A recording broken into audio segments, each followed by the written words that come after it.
नमस्कार मित्रांनो, आजच्या या व्हिडिओमध्ये आपण पाहणार आहोत महावितरण अंतर्गत जाहीर झालेली शिकाऊ उमेदवारी भरती 2026-27 अहिल्यानगर जिल्ह्यातील ITI आणि कोपा उमेदवारांसाठी ही चांगली संधी आहे, त्यामुळे व्हिडिओ शेवटपर्यंत नक्की पहा। या भरतीमध्ये सर्वप्रथम आपण पदसंख्या पाहूया। या भरतीत एकूण 3 विभागांचा समावेश करण्यात आला आहे। पहिला विभाग आहे अहिल्यानगर शहर ग्रामीण विभाग। येथे अप्रेंटिस लाईनमॅन वायरमॅनसाठी एकूण 71 जागा, तसेच कोपासाठी 6 म्हणजे एकूण 77 पदे आहेत। दुसरा विभाग आहे संगमनेर विभाग। येथे अप्रेंटिस लाईनमॅन वायरमॅनसाठी 95 जागा, कोपासाठी 8 जागा म्हणजेच एकूण 103 पदे समाविष्ट केलेली आहे। तिसरा विभाग आहे श्रीरामपूर ग्रामीण विभाग। येथे अप्रेंटिस लाईनमॅन वायरमॅन तसेच कोपासाठी एकूण 43 जागा उपलब्ध आहेत।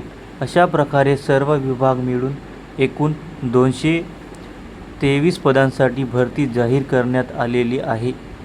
आता पात्रता पाहूया। या भरतीसाठी उमेदवार 10वी उत्तीर्ण आवश्यक आहे, तसेच संबंधित ट्रेडमध्ये म्हणजेच ITI म्हणजे वायरमॅन किंवा इलेक्ट्रिशियन उत्तीर्ण असणे गरजेचे आहे।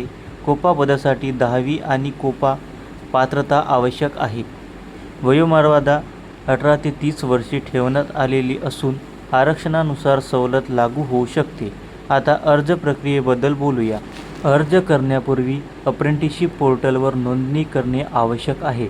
त्यानंतर आवश्यक कागदपत्रांच्या पडताळणी प्रक्रियेसाठी उपस्थित राहावे लागेल। कागदपत्रांमध्ये 10वी गुणपत्रिका, ITI किंवा कोपा प्रमाणपत्र, आधार कार्ड, जातीचा दाखला लागू असल्यास आणि अप्रेंटिसशिप रजिस्ट्रेशन आवश्यक आहे। महत्त्वाची तारीख कागदपत्र पडताळणी 6 जुलै 2026 रोजी सकाळी 11 ते सायंकाळी 4 या वेळेत होणार आहे। जर तुम्ही ITI किंवा कोपा केलेले असेल तर ही संधी चुकवू नका। व्हिडिओ उपयुक्त वाटला असेल तर लाईक करा, चॅनल सबस्क्राईब करा आणि अशाच इलेक्ट्रिकल व जॉब अपडेट्ससाठी आपल्या टेलिग्राम चॅनलला जॉईन करा। धन्यवाद।